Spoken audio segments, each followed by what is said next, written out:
Ricochet. We're jumping off here at the Loves. I got a little bit of a vibration in the front end. I think it might just be my fifth wheel needs to be greased, so we're gonna pull over here, check our tire pressure. We got plenty of time, and I think we're just gonna go ahead and throw some grease on the fifth wheel here. So I'll show you how that's done. If y'all are out here on the road and you do feel a little vibration, sometimes the grease on your fifth wheel can actually play a part in how the truck rides, which you wouldn't really think it does, but it can. So keeping your fifth wheel greased really well. Good red lithium grease is good, but any kind of good grease is good to get. So we're going to bring that up here. So let's get pulled into the truck stop, see what everything is, and we'll see how it goes. Turn left on US 90. We're going to grab some fuel here while we're here, at least in the Reefer. I'll show you that. We're getting down into the orange on the fuel light. Low fuel coming on the Reefer. We got frozen fish, so we certainly need to keep that thing going. So we're just going to grab some fuel, and then we're going to go ahead and dolly down, disconnect, and get some grease on that fifth wheel, and just kind of check the tire pressures and all that stuff. So we're going to do it. So here at the fuel island, see old numbnuts up there decided to get fuel and then just sit there in the fuel island while he goes inside and grabs himself a soda water and Big Mac bite or something, while everybody else here, like this guy's got to sit and wait for fuel. And I got somebody here, of course he's actually fueling it. Of course there's a truck in front of him that's in there wasting time. We got trucks over there, trucks over there, trucks over here, all because nobody wants to. I mean, he could just sit there and pull forward, so this guy can at least go in and get fuel. And we see this guy way up front there. Yeah, he's actually going to move his truck, so that means that my guy will move forward and we'll get some fuel. So, yeah, when you're all out here, don't block the fuel islands. So here's the Reefer. As you can see, we're 7 degrees below zero, and I got it set at 10 degrees below zero. And I'm almost out of fuel, so we're going to fuel it up. I need my fuel card so I can get some fuel.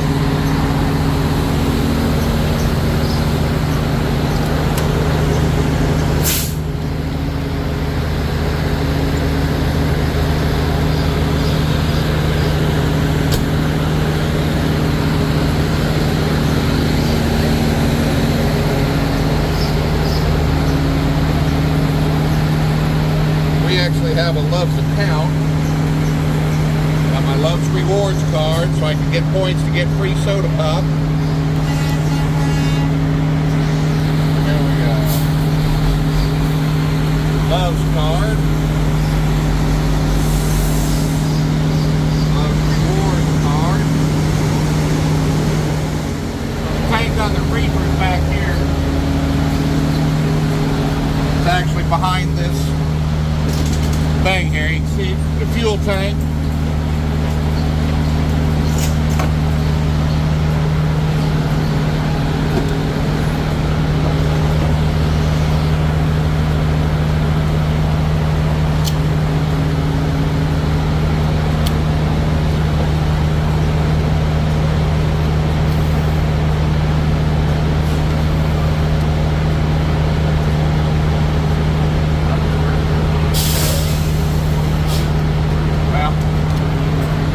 Doesn't want me to use the automatic thing, so I'm gonna have to sit here and hold the goddamn thing for a while.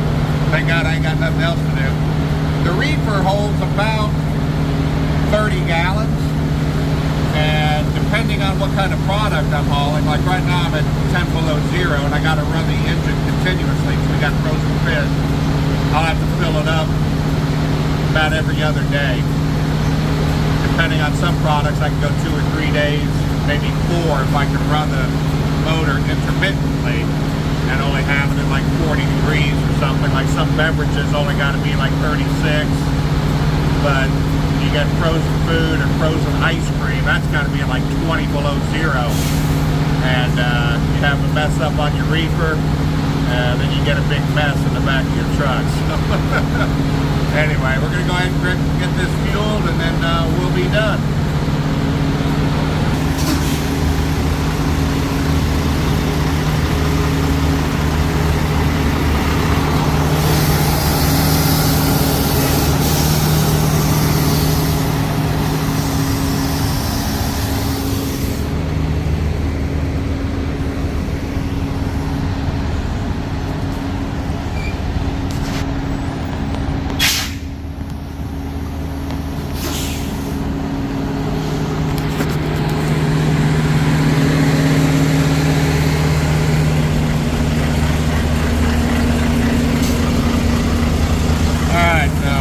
Got to pull forward, that's the way you do it.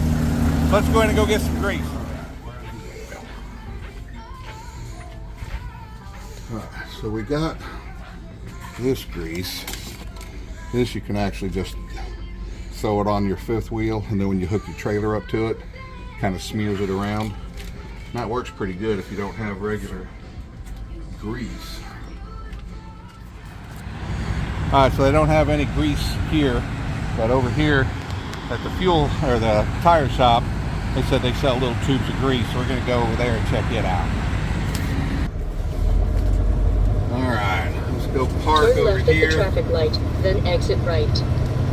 This way we'll come here, we'll actually check the tire gauge, disconnect the trailers. They said they got grease here, so we're going to go see if they got what I want.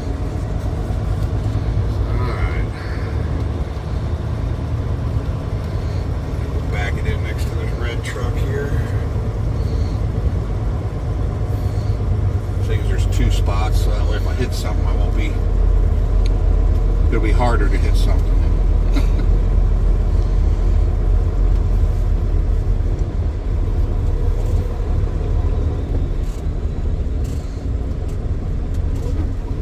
Oh, shit. Come around, buddy.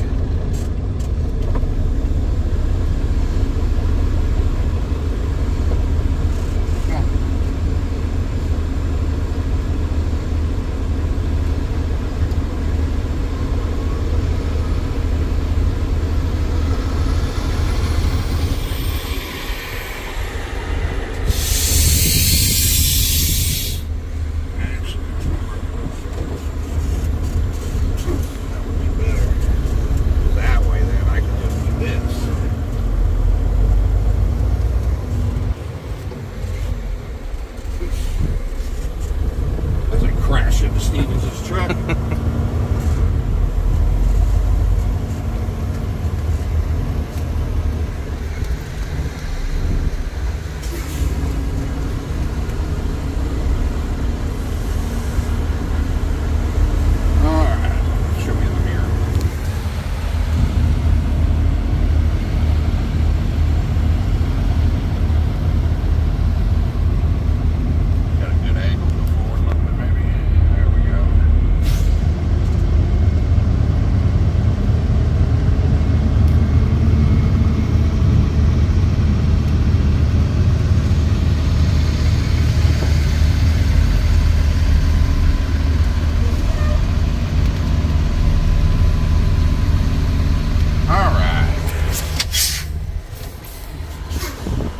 Check it out. Ready? All right.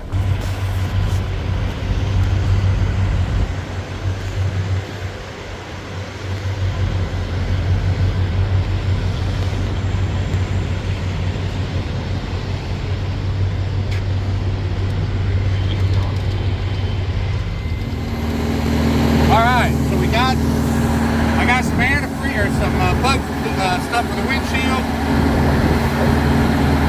Windshield wiper fluid? Some washer fluid. Yeah. And some grease for the fifth wheel. And got a new padlock because the one on the back of the trailer is getting a little thingy. And I got some screws so we can fix that load lock that's in the back as well. Let's go ahead and get the trailer disconnected first. First thing we want to do is dolly down the landing gear. Landing gear's got 2 speeds. You push this bar all the way in. If you watch, as I turn, it moves like super slow.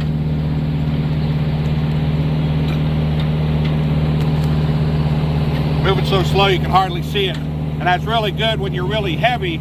You need that extra speed. But when you pull out, now you can see it goes fast. So we're going to dolly this down.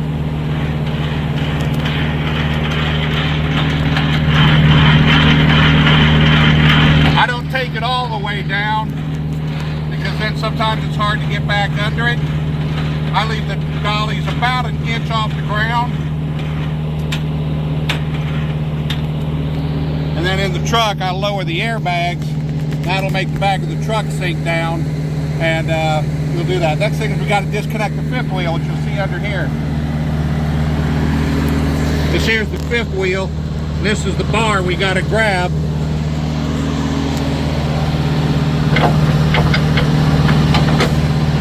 And now we're disconnected. Now we got to take off the air line. First, I got to pull the air brake.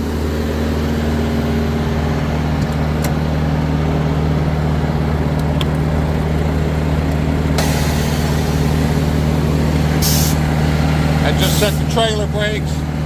Now we'll disconnect the air line. The red line is your trailer brake and your emergency line. Blue line is your service. So anytime I step on the brake and the pedal of the truck, the air goes through the blue line to activate the brakes.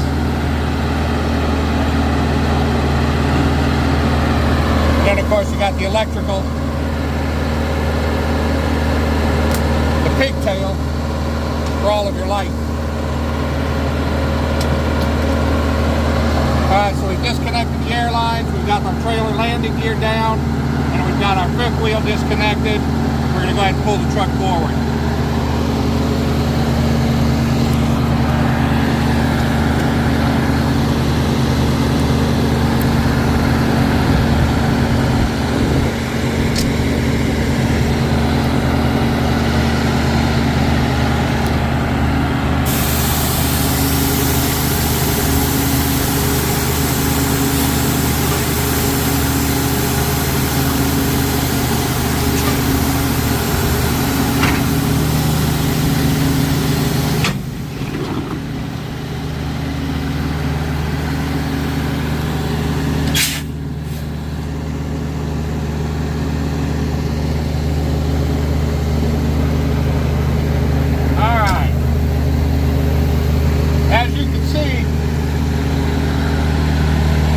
Fifth wheel's bad.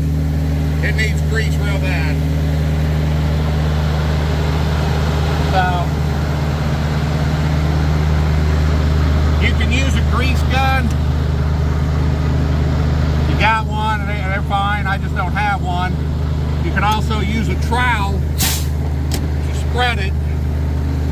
I prefer just spreading it on with your hands.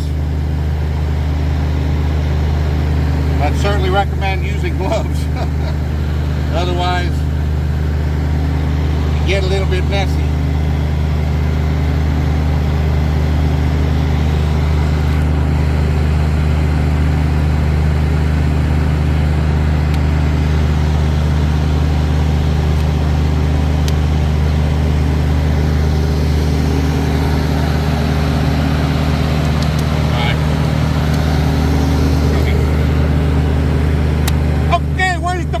I'm ready to operate.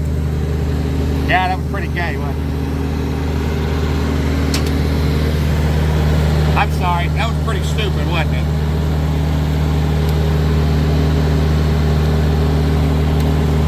Ooh, look at that. That looks like strawberry pudding.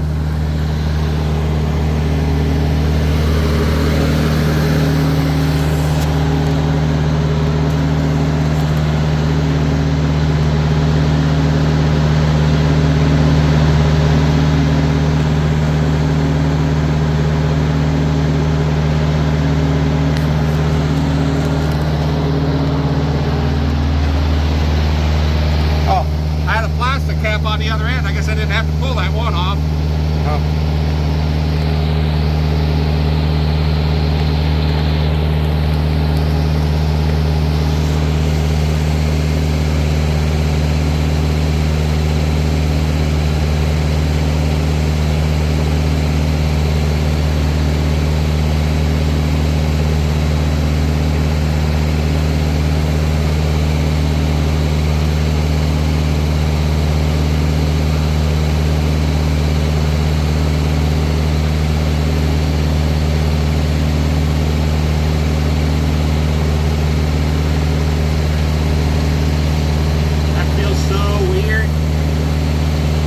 same time, satisfying. Should have probably pulled both tubes out.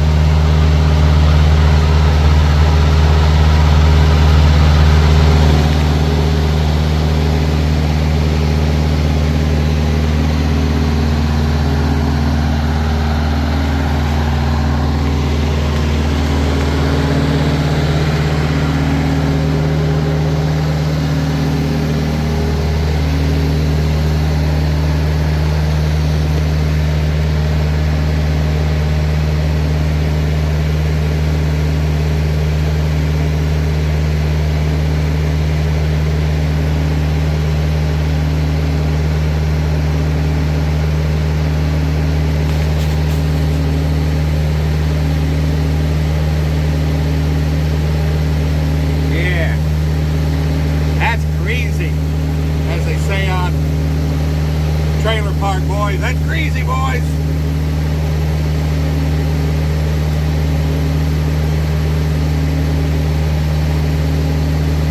I'll pick all that up.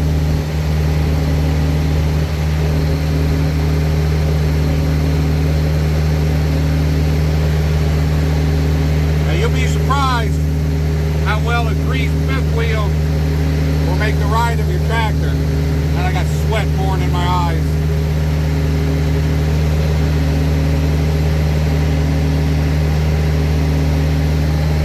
That's how you grease the fifth wheel.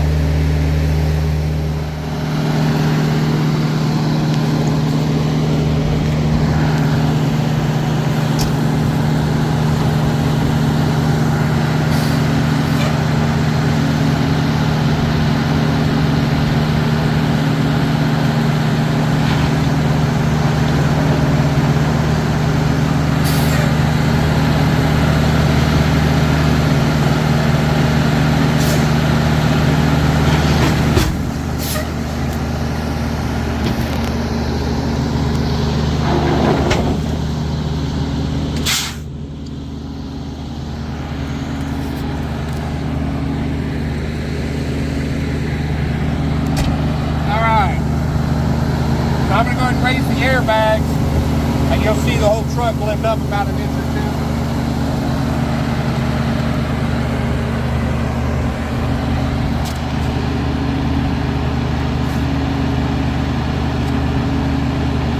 Alright, it's filling. You can probably see by the landing gear.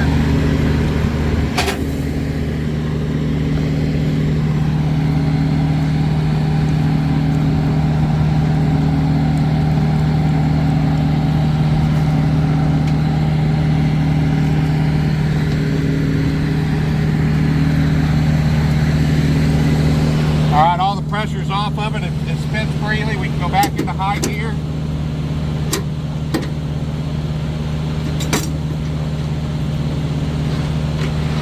Take it up.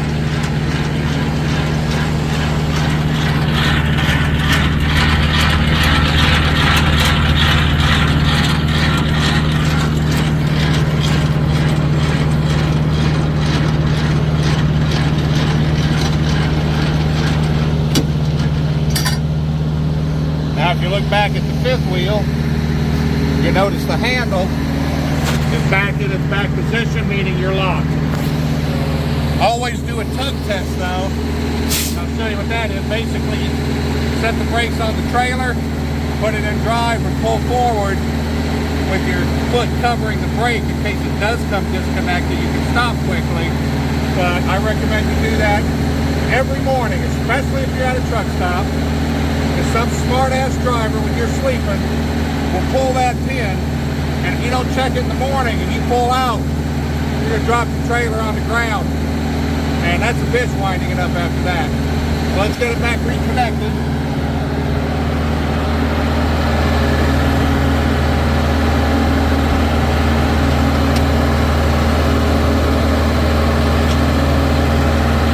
Service line, electrical line, and the emergency and parking line.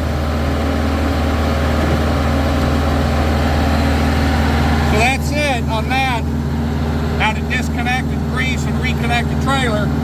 We're going to go ahead and also put in some windshield fluid and redo the locks. Stand by for that. On these Volvos, the hood release is like a car. The only truck that I know that makes them this way.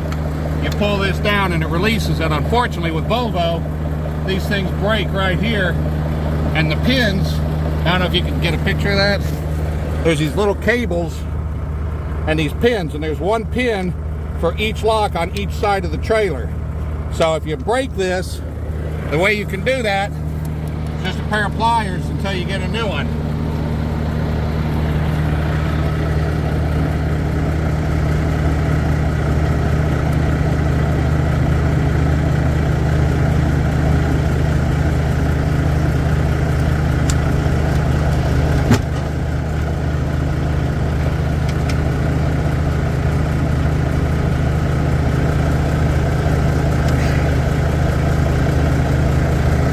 Push down, stop recording. So that releases your lines. So you can get into the heart of the matter. This here's the windshield washer fluid. We're going to go ahead and grab that and put that in.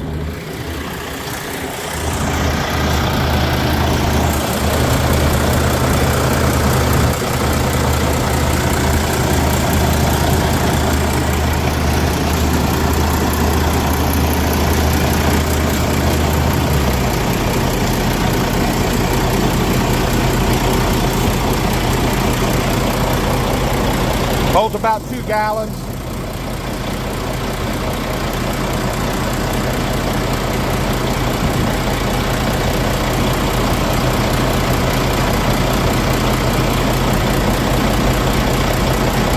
It's summertime now. I always get the bug remover. Don't know if it really works any better, but I think it does. You don't have to use quite as much fluid. It does cost a little more, but I think in the long run, because you don't have to use as much, it's good. All right, the fridge, as you can see, this is written backwards, so when I'm looking at it in my mirror, I can read it. It says DF, it's defrosting.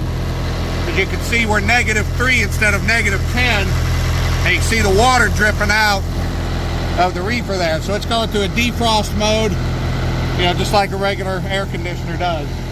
So we're going to go ahead and add this on the back of the trailer, because the lock that I've got is very hard to use when I have a seal. Speaking of seals, drivers, especially if you do, buy yourself one of these. It's the curved tin snips. Because if you get the metal seals on your trailer, even the thin cables, this will cut it. This one's made by Hart, which is a Walmart brand. I think it was only like $6, and it's been working really good. The plastic ones, you know, you can pull them off with your hand. But this lock that I got is a huge lock, and it's very, very hard when I have a seal in it. And also, this lock is old. I'm having a lot of hard time unlocking it sometimes and relocking it, and I don't want to put all that pressure on the plastic. I'm afraid going down the road it may break that seal. So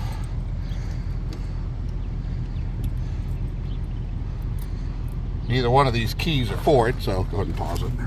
The reason these keys ain't made for it, because these are for the brand new lock. I had the keys that were for it in the other hand. Oh, man.